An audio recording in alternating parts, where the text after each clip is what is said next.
Assalamualaikum warahmatullahi wabarakatuh. Kami akan mempresentasikan dengan beranggotakan kelompok. Yang pertama Vicky Nur Fajar, yang kedua Hengki Kurniawan, dan yang ketiga Abdurrahman, keempat Alvin Supekti. Yang pertama pendahuluan. Definisi komunikasi data. Komunikasi data merujuk pada proses mentransmisikan, menerima, dan memproses data antara dua atau lebih perangkat atau sistem. Tujuan utama dari komunikasi data adalah untuk mentransfer informasi dari suatu tempat ke tempat lain dengan menggunakan berbagai metode seperti kabel, gelombang, radio, atau media lainnya. Pentingnya pemahaman sistem bilangan dalam konteks komputasi. Pemahaman sistem bilangan merupakan dasar yang sangat penting dalam konteks komputasi seperti sistem bilangan seperti biner, oktal, desimal, dan heksadesimal digunakan dalam representasi dan manipulasi data di dalam komputer. Berikut adalah beberapa alasan mengapa pemahaman sistem bilangan sangat penting. Yang pertama, representasi data. Sistem bilangan digunakan untuk mewakili data dalam bentuk yang dapat dipahami oleh komputer. Sebagai contoh, sistem biner digunakan untuk mempresentasikan data tingkat bit 0 dan 1. Yang kedua, operasi komputasi. Pemahaman sistem bilangan memungkinkan pelaksanaan operasi matematika dan logika di dalam komputer. Misalnya operasi bitwise menggunakan representasi biner untuk manipulasi data. Penyimpanan dan pengelolaan data. Data disimpan dan diproses dalam bentuk biner di dalam komputer. Pemahaman sistem bilangan membantu dan menyusun dan mengolah data dengan efisien. Selanjutnya dilanjutkan oleh Mas Vicky. Selanjutnya ada pengertian dan jenis. Pengertian komunikasi data adalah proses pengiriman, penerimaan, dan pertukaran informasi antar dua atau lebih perangkat melalui saluran komunikasi. Tujuannya yaitu memungkinkan transfer data secara efisien dan akurat. Jenis-jenis komunikasi data yaitu ada analog dan digital. Dua perangkat utama dalam komunikasi data. Komunikasi data analog yaitu menggunakan sinyal kontinu untuk mewakili informasi. Contohnya sinyal suara dalam panggilan telepon analog. Kelebihannya yaitu mudah diimplementasikan, cocok untuk transmisi suara dan gambar. Kelemahannya yaitu rentan terhadap gangguan, sulit untuk dikompres, kualitas sinyal dapat menurun. Selanjutnya ada komunikasi data digital, yaitu menggunakan representasi diskrit dari informasi dengan menggunakan angka biner 0 dan 1. Contohnya sinyal digital dalam komunikasi internet dan telepon seluler. Kelemahannya dapat memerlukan lebih banyak bandwidth, memerlukan proses encoding dan decoding. Selanjutnya ada peran penting sistem bilangan. Sistem bilangan merupakan dasar representasi angka dalam konteks komputasi dan komunikasi, menyediakan kerangka kerja yang diperlukan untuk mentransmisikan informasi secara efisien antar perangkat. Sistem bilangan dalam komunikasi, sistem bilangan seperti desimal, biner, oktal, dan heksadesimal menjadi fondasi representasi digital. Keberhasilan komunikasi data tergantung pada kemampuan sistem bilangan untuk mentransfer informasi dengan akurat dan efisien. Dengan memahami pendahuluan ini, kita dapat menjelajahi lebih lanjut bagaimana sistem bilangan berperan dalam memfasilitasi komunikasi data modern. Selanjutnya akan dipresentasikan oleh Mas Hengki. Selanjutnya, kelebihan komunikasi data digital. Berikut adalah beberapa kelebihan utama dari komunikasi data digital. 1. Ketahanan terhadap gangguan. Sinyal digital memiliki toleransi yang lebih baik terhadap gangguan dan distorsi dibandingkan sinyal analog. Hal ini membuat komunikasi digital lebih dapat diandalkan dalam situasi yang cenderung mengalami gangguan atau kebisingan. 2. Presisi dan ketelitian. Informasi dalam bentuk digital dapat direpresentasikan dengan presisi dan ketelitian yang tinggi.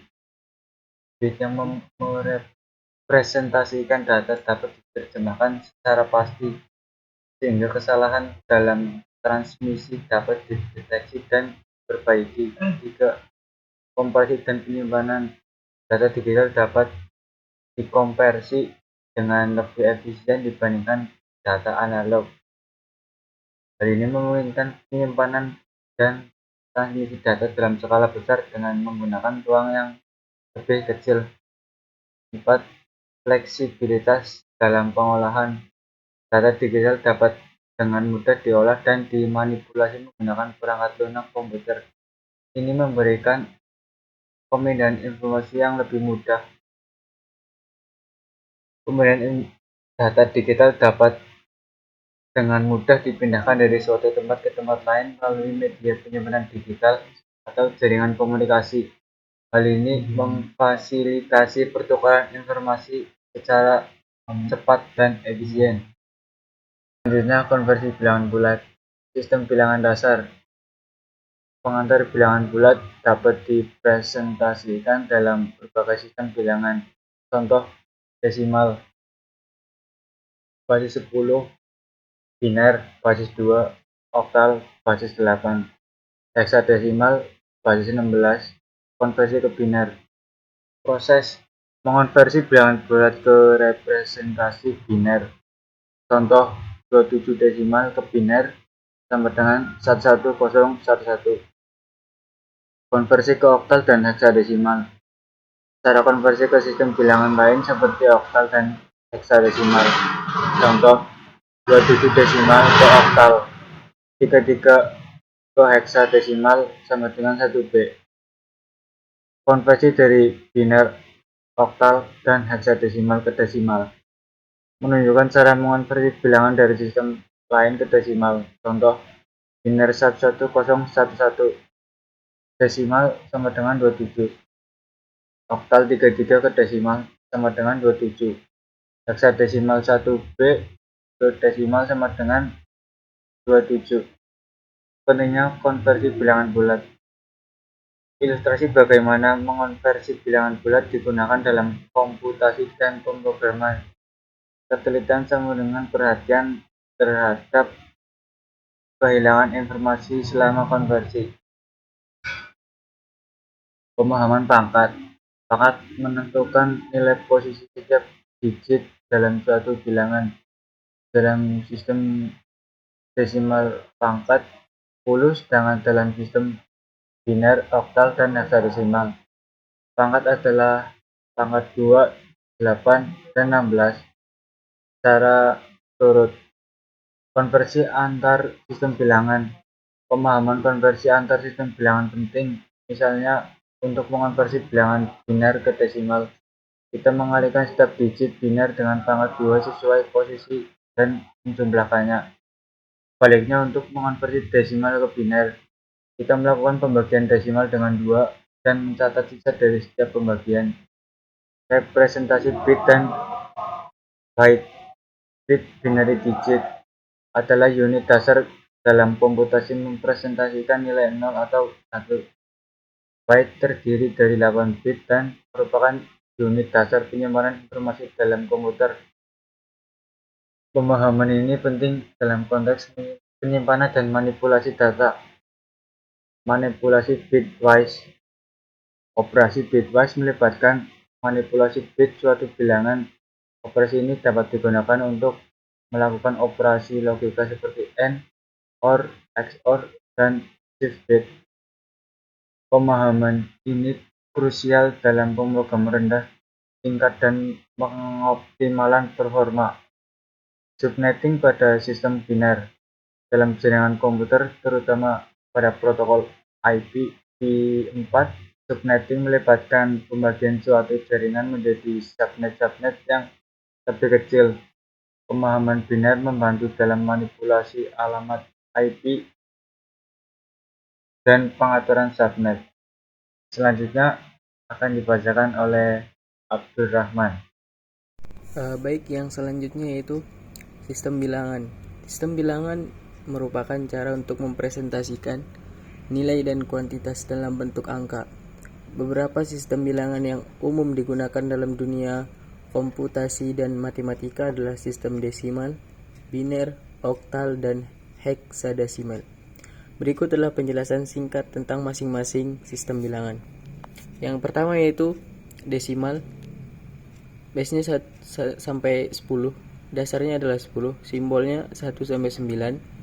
Sistem yang paling umum digunakan dalam kehidupan sehari-hari. Setiap digit mempresentasikan nilai mulai dari 0 hingga 9, dan nilai setiap posisi digit ditentukan oleh pangkat 10. Yang kedua yaitu sistem biner. Base-nya adalah minimal 2. Dasarnya 2, simbolnya 0 sampai 1. Digunakan dalam komputer dan teknologi digital.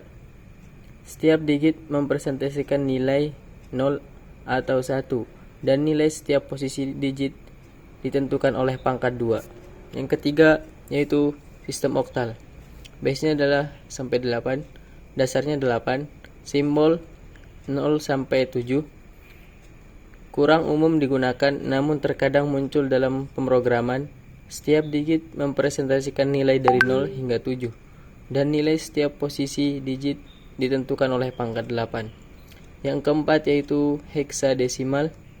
Base-nya itu sampai 16, dasarnya adalah 16, simbolnya 0, min 9, A, B, C, D, E, F. Kemudian ada topologi fisik. Topologi fisik dibentuk berbagai jenis. Yang pertama adalah topologi bus atau bus topologi. Dalam topologi bus, semua perangkat terhubung ke saluran tunggal atau bus pusat. Data dikirimkan ke seluruh jaringan dan hanya perangkat yang dituju yang akan memprosesnya. Keuntungannya yaitu mudah diimplementasikan dan biaya rendah. Kerugiannya yaitu gangguan pada saluran pusat dapat mempengaruhi seluruh jaringan. Topologi star atau star topologi. Yang kedua itu topologi star atau star topologi. Dalam topologi star, setiap perangkat terhubung langsung ke pusat atau hub. Semua data harus melalui hub sebelum mencapai perangkat lainnya. Keuntungannya yaitu mudah untuk mengelola, isolasi gangguan, dan meningkatkan performa. Dan kerugiannya, jika hub rusak, dapat mempengaruhi seluruh jaringan topologi ring atau ring topologi. Yang ketiga yaitu topologi ring atau ring topologi. Dalam topologi ring, setiap perangkat terhubung ke dua perangkat tetangganya membentuk cincin. Data bergerak searah sepanjang cincin. Keuntungan tidak ada perluan pusat dan setiap perangkat memiliki akses yang setara. Kerugiannya yaitu gangguan pada satu perangkat dapat mempengaruhi seluruh jaringan. Yang selanjutnya yang keempat yaitu topologi mesh atau mesh topologi. Dalam topologi mesh, setiap perangkat terhubung ke setiap perangkat lainnya dalam jaringan. Terdapat banyak jalur komunikasi antara dua perangkat. Keuntungannya itu tingkat redundasi tinggi, dapat mengatasi gangguan dengan mudah. Kerugiannya yaitu biaya implementasi dan pemeliharaannya yang tinggi. Yang kelima ada topologi hybrid atau hybrid topologi. Merupakan kombinasi dari dua atau lebih topologi lainnya. Contoh umum adalah gabungan topologi star atau bus. Keuntungannya yaitu kombinasi kelebihan dari topologi yang digunakan. Kerugiannya yaitu komplektasi desain dan implementasi. Mungkin cukup sekian dari kelompok kami.